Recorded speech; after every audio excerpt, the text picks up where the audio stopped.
आ गए हो सुनील जी खाटी बिहारी आ गए लागे नाउ सुनील जी खाटी Bihari came on the black board और he will give the one of the best lecture. आपको मैं एक शानदार लेक्चर प्रस्तुत करूंगा और जो कि 10वें कक्षा के लिए, और इस चैप्टर का नाम है मानव नेत्र एवं रंग बिरंगा संसार का भाग 2 के तहत। लेकिन इसके पहले मैं आग्रह करूंगा कि भाग 1 पूरा के पूरा शुरू से लेकर के अंत तक सुन लिया। हमार के स्टाइल बा कि हमनी हास्य विनोद से परिपूर्ण लेक्चर सीरीज देते बानी।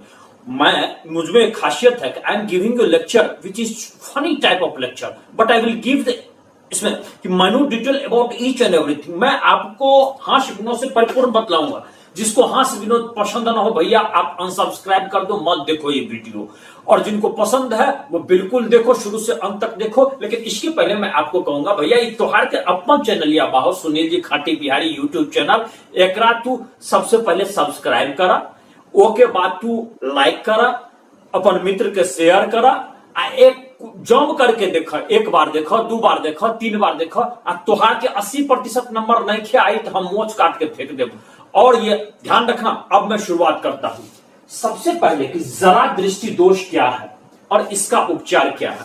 पिछले लेक्चर में जब मैं जरा दृष्टि दोष के बारे में बतलाना चाह रहा था तो उसमें अचानक कुछ शोरगुल होने लगा, जिसके कारण मैंने रोक दिया। जरा दृष्टि दोष, जरा मीन्स होता है वृद्धावस्था और दृष्टि मीन्स आंख की जो देखने की शक्ति होती है, दोष माने कि उसमें खराबी आ जाना। जरा दृष्टि दोष क्यों आती है? तो इसका ये इसलिए आती है कि जब इंसान वृद्ध होता है तो उसकी एडजस्टमेंट पावर ऑफ लेंस की जो एडजस्टमेंट पावर होती है, आंख की जो लोच क्षमता हो जाती है लेंस की, वो खो जाती है। जिसके कारण वृद्ध व्यक्ति को देखिएगा कि न वो नजदीक का अच्छा ढंग से देख पाता है और न ही दूर का देख पाता है। उसके साथ दोनों तरह की परेशानी हो जाती है। अब तो उस स्थिति में जरा दृष्टि दोष को दूर करने के लिए बायोफोकल लेंस का इस्तेमाल होना चाहिए। अब बायोफोकल लेंस होता कैसे है तो मैं आपको बताता हूं। देखिए इस तरह का आप देखिएगा चश्मा में बना होगा, एक इस तरह का होगा, एक भीतर ऐसा बना होगा। ये उत्तल लेंस रहता है, उत्तल, और ये रहता है भैया अवतल। अब तू एक बात जान लो, हंसिया नहीं खे। अब जब मान ले बुढ़ा के वृद्ध के पेपर पढ़े के बाद तो ई लेंस के उत्तल लेंस के इस्तेमाल करता है, तब वो उत्तल लेंस का इस्तेमाल करता है। और जब ओकरा बाहर में जाए वाला लड़की के देखे के इच्छा बा, ओकरा नइखे लौकता कि कौन लड़की जात बारे, तो वो स्थिति में वो अवतल लेंस का इस्तेमाल करता है। कौन कहता है जो बुढ़े इश्क नहीं करते, अंतर सिर्फ इतना है जो लोग शक नहीं करते। अरे 10वां का लड़का है, देव फाड़ देंगे जब ये हंसेगा, रमेशवा हंसेगा, अरे दिनेशवा हंसेगा, मारेंगे 10 गिनेंगे, अभी सिर्फ पढ़ाई पर ध्यान लगा देगा। अब चलो भैया, अब आते हैं कि कभी कभी आपने ऐसी घटनाक्रम देखी होगी कि जब आप उजाले से अंधेरे में आते होइएगा, अचानक सूरज की रोशनी में है और आप अंधेरे में आते होइएगा या घर में आते होइएगा, तो आपको कुछ देर के लिए सूझना बंद कर जाएगा। कुछ देर के लिए आपको दिखने में दिखाई कम पड़ना शुरू हो जाएगा। धीरे धीरे धीरे धीरे फिर आपको दिखना शुरू हो जाएगा यदि प्रकाश आप अंधकार में आते हैं। उसका कारण है कि जब प्रकाश में रहते हैं तो आपकी आइरिश जो होती है, जो कि आपको पुतली को कंट्रोल करती है, तो पुतली को कंट्रोल करने वाली वो आइरिश क्या करती है, तो पुतली को छोटा कर देती है। आइरिश स्वयं अपना शेप छोटा करती है, जिसके कारण पुतली ही छोटी हो जाती है, जिसको प्यूपिल कहते हैं। उससे कम प्रकाश जाता है। आप देखिएगा सूर्य पर, आप देखिए तो आप ऐसे ऐसे करके देखिएगा, ऐसे ऐसे करके आप आंख छोटा कर लीजिएगा। क्यों? तो आइरिश छोटा हो जाता है, प्यूपिल अपना आकार छोटा कर लेता है, प्रकाश कम जाता है, तभी आप सूर्य को देख पाएगा। ऐसे करके देखिएगा तो सूर्य आपका आपकी आंख को खराब कर सकता है। लेकिन जब आप अंधकार में आइएगा, when you will come in the dark room, तो आप क्या देखिएगा, तो आपका आइरिश फैल जाएगा और आइरिश फैलने के कारण प्यूपिल भी फैल जाता ताकि अधिक से अधिक प्रकाश ग्रहण कर सके और दिखा। इस प्रक्रिया में एडजस्टमेंट में टाइम लगता है, समय लगता है। इसी के कारण है कि जब धूप से अचानक कोई अंधेरा रूम में प्रवेश करेंगे तो दिखना थोड़े देर के लिए एडजस्टमेंट के कारण कम हो जाता है। यही इसका मूल कारण है। अब आता है कि आप देखिएगा टीवी, आप देखिएगा कि पेपर में लिखा रहता है कि नेत्रदान करें, आप अपने आंख को दान कर दें मृत्यु के बाद। ये इसलिए आंख को दान किया जा सकता है और दूसरा व्यक्ति उसके मदद से देखने में बहुत ऐसे व्यक्ति हैं, जैसे कि मैं आपको उदाहरण देता हूं कि अभी विश्व में लगभग 3.5 करोड़ व्यक्ति हैं जो नेत्रहीन हैं, उनको दिखाई नहीं पड़ता है। और इनमें से अधिकांश ऐसे व्यक्ति हैं जो ठीक किए जा सकते हैं। कुछ तो ऐसे हैं जिनका ठीक करना असंभव है, तो उनके लिए तो कोई बात ही नहीं, उनको आंख देना न देना बात बराबर ही है, लेकिन वो ठीक किए जा सकते हैं। और कॉर्निया के कारण जो अंधता होती है वो लगभग 45 लाख व्यक्तियों को, और इसमें 60% बच्चे हैं जो 12 वर्ष से कम आयु के हैं। वो दुनिया अभी नहीं देखे हैं, दुनिया उनके लिए अंधकार है, बिल्कुल जीता जाता कहते हैं बेजान है, मरुभूमि है। वो अपने आंख स्पर्श किसी तरह से काम वो अपना करते हैं। तो उस स्थिति में यदि कोई व्यक्ति अपने नेत्र का दान अपने मृत्यु के बाद करता है तो वो व्यक्ति देखने में सक्षम हो सकता है। इससे बड़ा भलाई क्या हो सकता है। कहता है कि जिसने आंख को खो लिया उसके लिए संसार वीरान हो गई। तो उसको यदि आंख मिल जाए तो उसके लिए संसार आबाद हो जाती है। लेकिन हर व्यक्ति नेत्रदान नहीं कर सकता है। लेकिन इसमें कौन नेत्रदान कर सकते हैं? तो वृद्ध, जवान, कोई भी व्यक्ति यदि मृत हो जाता है, जीते जिंदी कोई आंख निकलवाना चाहेगा नहीं, तो जब वो जवान हो, वृद्ध हो, किसी कारणवश उनकी स्वाभाविक मृत्यु हो, दुर्घटनावश मृत्यु हो, तो उस स्थिति में वो अपना नेत्रदान कर सकता है, बशर्ते वो पहले रिपोर्ट किया हो। इसके बाद यदि किसी को हाई ब्लड प्रेशर है, डायबिटीज है, संक्रामक बीमारी यदि नहीं हो तो वो भी नेत्रदान कर सकता है। लेकिन ये व्यक्ति नेत्रदान नहीं कर सकते हैं जिनको HIV हो, जिनको एड्स हो, हेपेटाइटिस A, हेपेटाइटिस B हो, C हो, ल्यूकेमिया हो, टिटनेस हो। ये सब व्यक्ति नहीं कर सकते हैं, क्योंकि ये रोग यदि आंख उसका निकाल करके दूसरे में सेट किया जाएगा तो ये रोग उसमें भी संचलित होने का डर रहता है, अर्थात उस व्यक्ति में एक दूसरी आफत चले आएगी। तो इसी कारण इन सब व्यक्तियों का आंख नहीं, ये नेत्रदान नहीं कर सकते, इनका आंख नहीं निकाला जा सकता मृत्यु के बाद। अब आंख निकालने में मात्र 10 से 15 मिनट लगता है, और इससे ऐसा नहीं है तो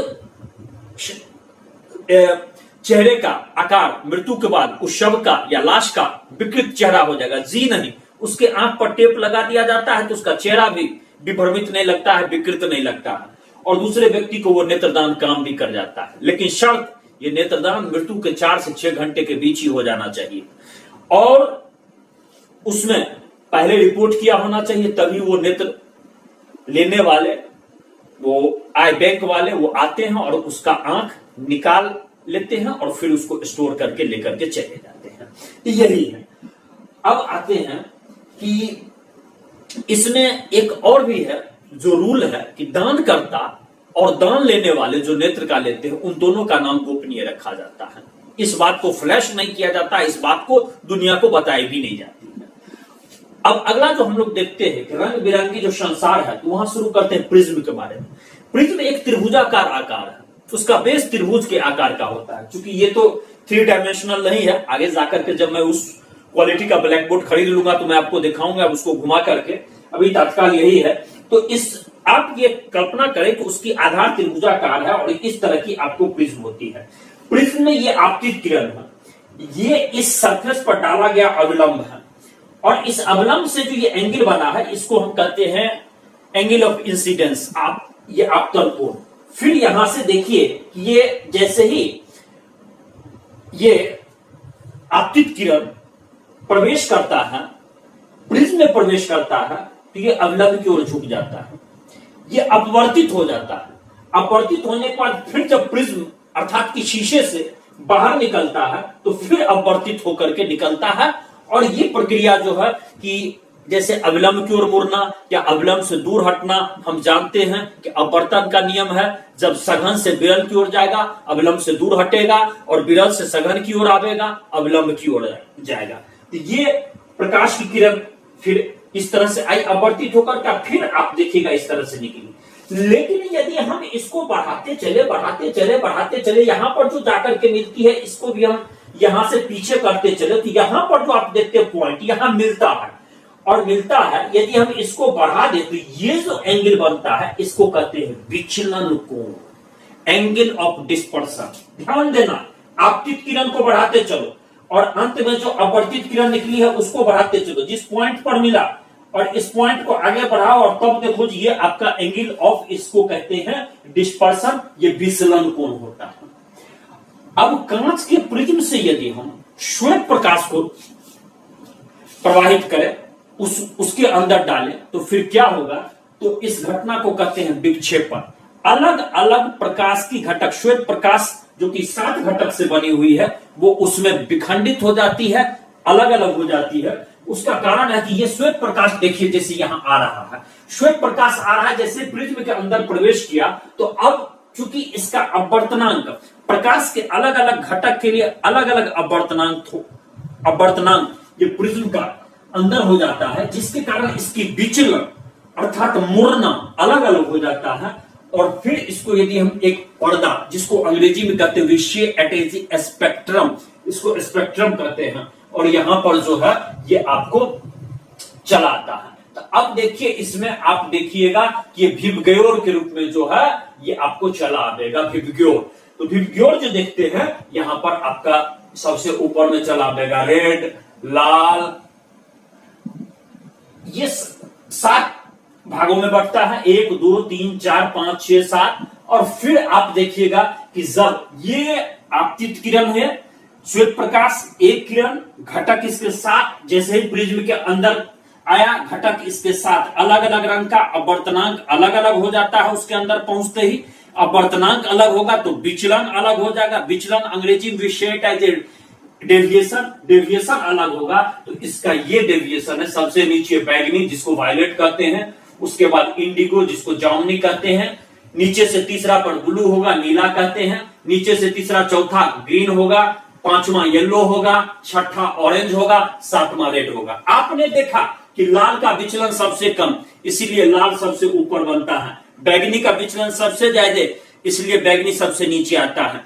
चूंकि यही कारण है कि लाल का विचलन सबसे कम होता है, इसका डेविएशन सबसे कम होता है, इसीलिए आप देखिएगा कि रेलवे का सिग्नल लाल रंग का रोकने के लिए दिया जाता है।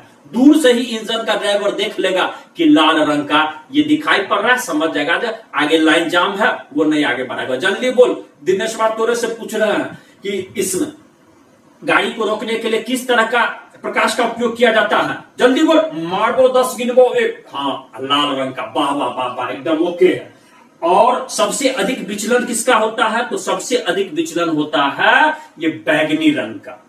अब इसके बारे में भी हम लोग बाद में जानेंगे। तो यही आपका इसको स्पेक्ट्रम है, जिस पर 7 रंग का इसको, और ये सबसे पहले इस घटना का न्यूटन ने इसको देखा था, न्यूटन ने इसको बतलाया। न्यूटन तो जानते हैं भौतिक शास्त्र के पिता, इसीलिए तो नहीं कहते, उसने कई सारे रिसर्च किए, खोज किए, नई बातों को पता लगाया, नई सैद्धांतिक बातों को पता लगाया।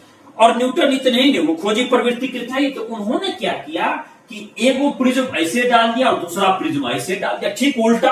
अब 2 प्रिज्म डाला, एक का शीर्ष ऊपर और एक का शीर्ष नीचे।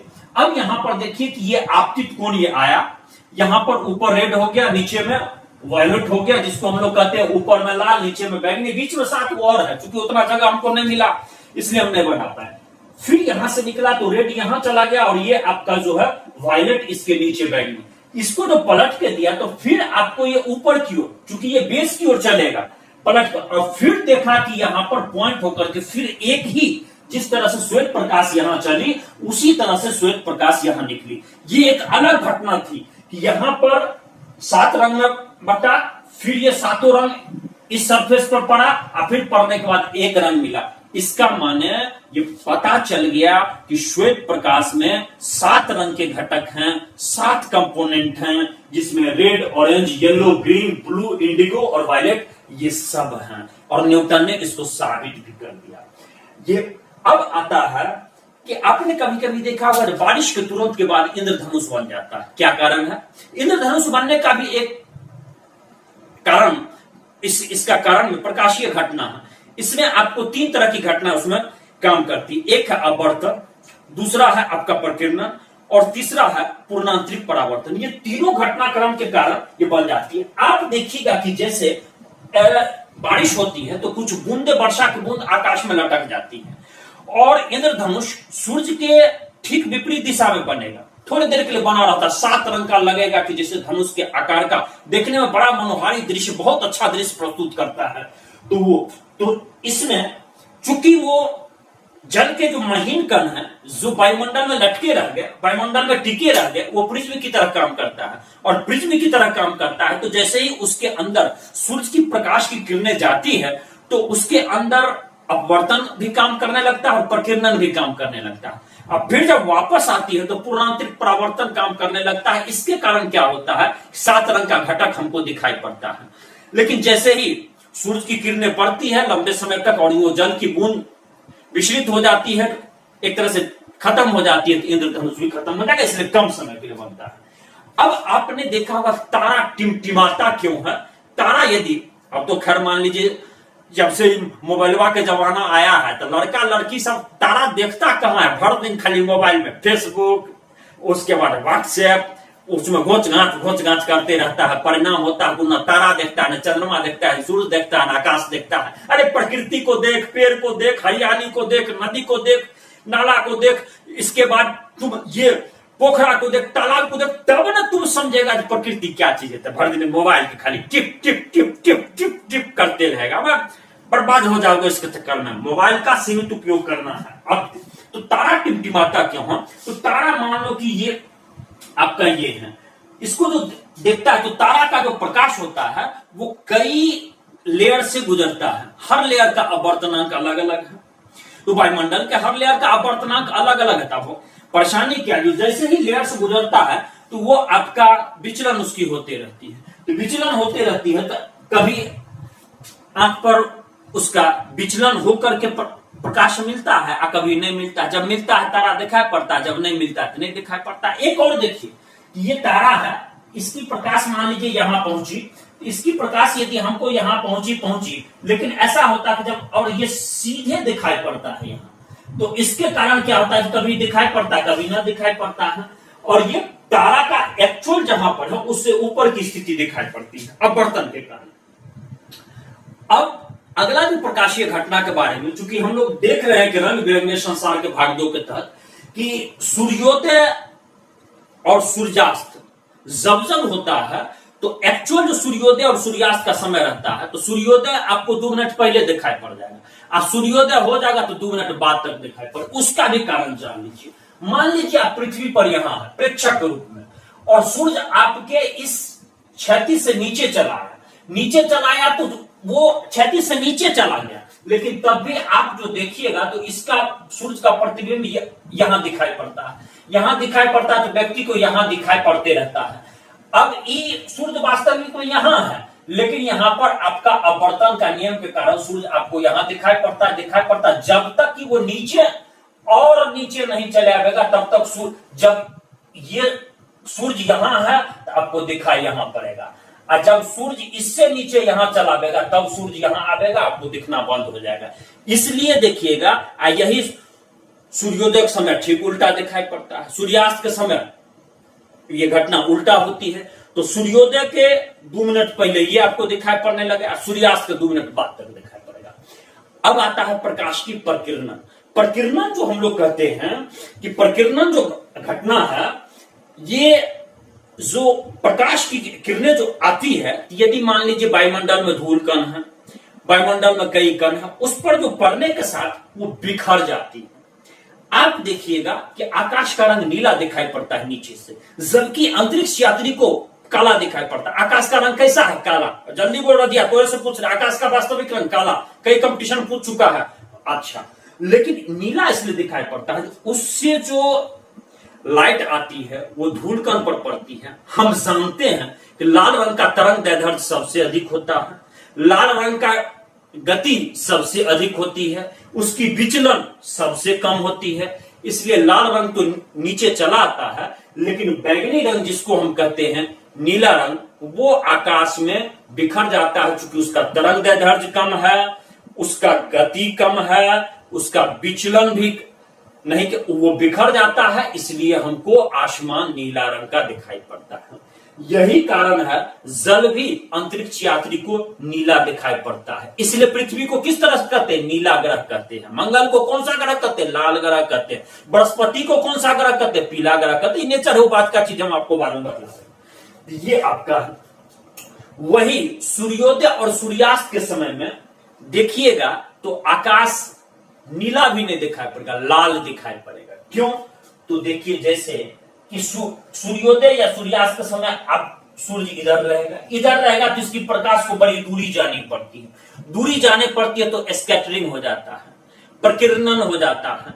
और लाल का तो प्रकीर्णन होगा नहीं, तो लाल का प्रकीर्णन होगा नहीं, तो इसलिए आप देखिए लाल दिखाई पड़ेगा। लेकिन जब ये सूर्य सीधा रहेगा तो इसका प्रकाश जो है वो बिखरता नहीं है, टूटता नहीं, एकदम सीधा दिखाई पड़ेगा। इसलिए आपको एकदम दिखाई पड़ेगा जैसा उसका मूल नेचर है, आकाश आपको दिखाई पड़ेगा, साफ दिखाई पड़ेगा। तो यही तो जब सूर्योदय और सूर्यास्त समय लाल रंग का दिखने का यही कारण है, यही कारण है।